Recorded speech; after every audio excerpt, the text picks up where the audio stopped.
high school, I heard Dan Savage, the It Gets Better guy, talking on CNN about gay marriage. He said, for gay guys, it was totally cool to have multiple sexual partners, even if you were married. Not being gay myself at the time, I found this appalling. Sure, I was all for gay rights, but if gay people wanted to get married, they couldn't change the rules. I was 15 at the time, so naturally I had all the answers. For instance, I knew I wasn't gay because the week before I'd gotten my first blowjob from a girl and stayed erect the entire time. If I was gay, how could I have possibly stayed hard for 6 whole minutes? Does that sound like I'm overcompensating? Fuck you. In any case, not gay as I was, I knew that if you loved someone, you'd be committed to them, and only them, in love and sex. Gay, straight, zigzag, rules are rules, monogamy. No one was forcing gay people to get married, my uber straight self thought. So if they wanted our ceremony, they would have to play by our rules. Fast forward about 6 years. It was 2009 and a lot had changed. America got its first black president, and I got my first black dick in my mouth. A lot of other stuff happened too, but those stand out as 2 really transformative experiences. One thing that didn't change was my stance on monogamy. If you want to hook up, hook up. In fact, go slutty nuts. But if you're in a relationship, focus on who you're with. I was 22 years old, I graduated from college, and I had a salary in the low 5 figures. Trust me, I had everything figured out. Enter Grindr.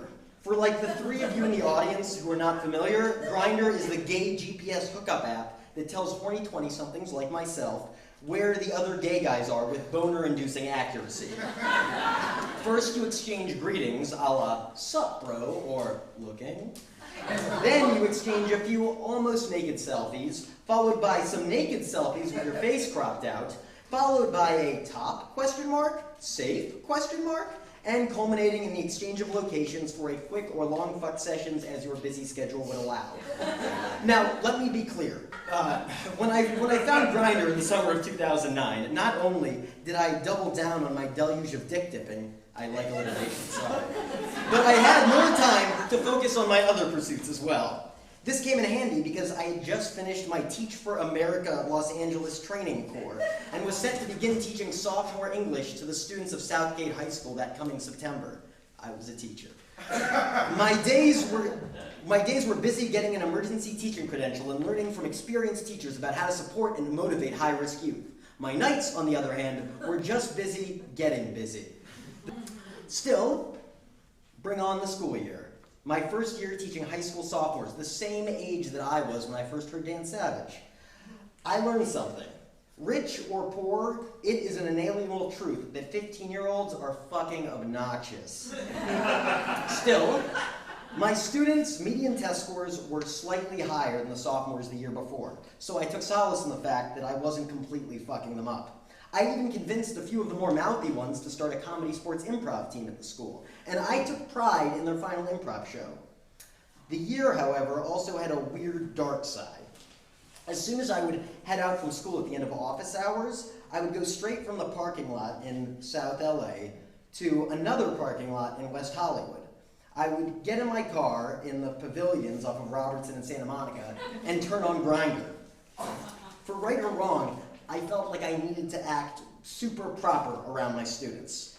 And by the end of the day, I was so emotionally drained from acting like this buttoned up, responsible adult that I really wasn't, that all I wanted to do was find someone in an alley or a car or an apartment and act like an animal and fuck. I didn't want to talk. I just wanted instant gratification and maybe some slight choking. I'm only human. In any case, the entire year was a blur of teaching by day and anonymous sex at night. And the weirdest part of it was, I was strangely proud of it. My students saw me as this awkward, nerdy white boy who dressed horribly. But if they knew how much ass I was getting on a weekly basis, they would think I was so cool. I was genuinely vying for the approval of a bunch of people who mostly hated me. Teaching or not, I really was back in high school. And like all high schoolers, summer meant freedom. It was June 2010, and the school year had ended. I had a lot more free time. Of course, rather than focusing on productive things, like, I don't know, the acting career that I supposedly moved to LA to pursue, I filled it with the one thing that I became really good at, trolling Grindr for emotionless sex. Of course, it wasn't all literal sex. Sometimes it was talk about sex, talking about meeting and hooking up, or what we would do when we would meet and hook up, or getting high and hooking up. You know, a well-rounded set of topics. When the conversation would gear towards some more intimate subject, like, what's your favorite movie? I would always steer the conversation back to something that I was more comfortable with, like licking the underside of their balls or nipple biting. I was experienced at sex, but really getting to know people and allowing them to know me, that made me a little squeamish. One person, however, was an exception to this rule. His name was Forager. That's not his real name, but his real name actually is weird like that, so that's why I chose Forager. Forager and I chatted with me on and off for about a year without ever meeting. He was always busy, or I was always busy, or he was stoned, or I was busy, and so on. In any case, when the summer began in 2010, we finally took the plunge and took our flirty relationship off of Grindr and onto Facebook. Baby steps. Facebook was a much more well-rounded artificial interface, and over the course of the next month, our one-dimensional virtual relationship became a holistic virtual relationship. Cut to my brother getting married in Israel 1 month later. I was planning on getting a ride to the airport from an acquaintance, but I forgot to set it up. The flight was in 4 hours, so I either had to find someone or suck it up and get a cab. Jew that I am, I put the word out to the internet. I posted a Facebook status saying that I needed a ride to the airport ASAP, and that this person would receive $20 and my undying gratitude. Within minutes, and very much to my surprise, Forager responded. He wanted to give me a ride to the airport, and we were finally going to meet face to face, and not for sex. It was just going to be a normal friend driving a friend to the airport. Just two buds helping each other out, not sexual at all. When Forager arrived at my apartment, all that bullshit went right out the window. There was instant chemical attraction. I played it cool, but we both felt this strong, palpable sexual tension, like an invisible hand trying to rip our dicks out of our pants and sword fight. We both did our best to make small talk on the ride over, but honestly, neither of us were listening. I just wanted to rip his fucking clothes off and see if the naked pictures we'd been exchanging for the last year, if the fantasy of those naked pictures matched the reality. Anyways, we finally got to the airport. I went to get my boarding pass before returning for my bags. When I got my boarding pass, instead of going back in for my bags, I went into the passenger seat of his car. Want to go somewhere? I said. He didn't say anything, but he did.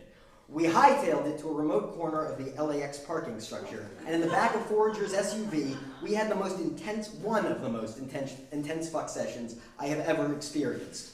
By the time we were finished, my underwear was covered in splooge and my flight was set to board in 20 minutes. It's what happens, man.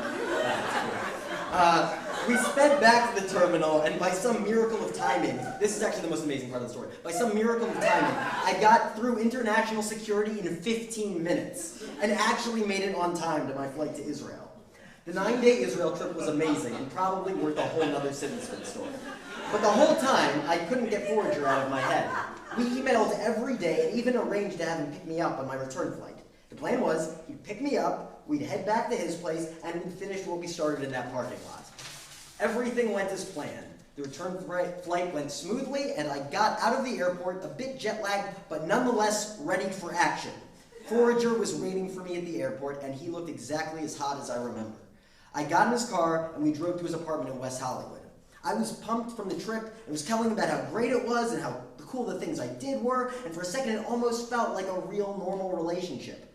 I got my bags from his car, and we made our way to his front door. "You ready?" he said, and I nodded as if to say, yes, let's fucking fuck. The door of his apartment opened from the inside, and a very tall, semi-attractive man answered the door. "Hi guys," he said. I was confused. "Michael, meet my husband Tom." You have got to be fucking kidding me. I thought. I didn't actually say anything. "Yeah, I thought I told you." Nope, you did not. "You guys excited to fuck?" Tom said. I was in shock. Forager, however, was ready for the moment. He answered yes for both of us and added, "You got E?" Tom ran into the bedroom and he pulled out a bag of pills. I was too stunned to feel much of anything, so without thinking, I took the ecstasy, and for good measure, I took another. I was always curious about E, but honestly, I didn't even really know what it did. The answer was it made everything A-okay. It turns out E makes everything feel amazing. I started to touch my body, and their furniture, and the floor, and then they put on soft techno music, and I didn't know what the fuck was going on, but the world seemed perfect. And so ensued a fuckathon the likes of which I have never experienced before or since. Only taking water breaks, we fondled, sucked, and fucked and prodded for 6.5 hours. I'm not kidding, I actually remember the clock. I had never had a threesome before, and it was, I mean, there are no words. We tried every position that we could possibly conceive of. I forgot how long this goes on. And it felt so organic and free. And yes, I realized that the ecstasy was talking, but holy shit, it didn't matter because it was spectacular. The amount of physical pleasure I experienced during that 6 hours made me literally not care that I knew nothing about them and had zero intellectual or emotional connection to them, even more than usual. I didn't think I was in love with them, but holy shit, my body definitely was. Based entirely on the intensity of that one fuck session, we began a heated three-way relationship. I kept my apartment, but later that week I moved all of my stuff over to their place. They'd been together for 13 years and were very much in love. I was their new toy, reinvigorating their sex life. So in a weird way, in a weird, really fucked up way, I was part of their love. That summer, I integrated fully into their lives. They took me to all their parties and social events and introduced me as their friend. Still, as we flirted and kissed in public, it was very clear to all who saw us that all three of us were together. And everyone just accepted it. I was shocked. If I would have come across our arrangement like 6 months before, I would have thought we were the grossest people ever. And yes, I was definitely crazy in many ways, but in all honesty, that relationship was one of the healthier parts of my life. It opened up my mind to not judging other people's love. I got to see firsthand what true love really was. All three of us having sex together and seeing how much joy they got from each other, seeing their new little toy, which was me, by the way, it felt oddly sweet and special. I felt a privilege to be fucked by them. I felt like it was a privilege to be fucked by them. Over the course of the next 6 months, I began to realize that this relationship was doomed for a number of reasons that honestly had nothing to do with the fact that there were three of us. The thing is, we had nothing in common. Our bond was based entirely on sex. Sure, they were sweet guys, and we're still friendly to this day, actually. But besides the fantastic fucking, there was absolutely no reason for us to be in a relationship. For the first time in my life, that turned out not to be enough. Being a peeping Tom into the intimacy of Forager and Tom's relationship made me realize how magical it was to be truly vulnerable and committed to someone else. Ironically, it was Tom and Forager's non-monogamy that was teaching me about the beauty of real one-on-one intimacy. I never had emotional intimacy in my relationship with Tom and Forager, but I wasn't meant to. What I did find out was that I gained the courage to go out and find emotional intimacy for myself. I realized how good it was and that being vulnerable was worth it. And you know what? I did. In 10 months, look at the ring, I'm getting married to one guy, and he's enough. But in all honesty, if we ever wanted to get some hot 23-year-old to fuck and get the spark back, that would be cool too.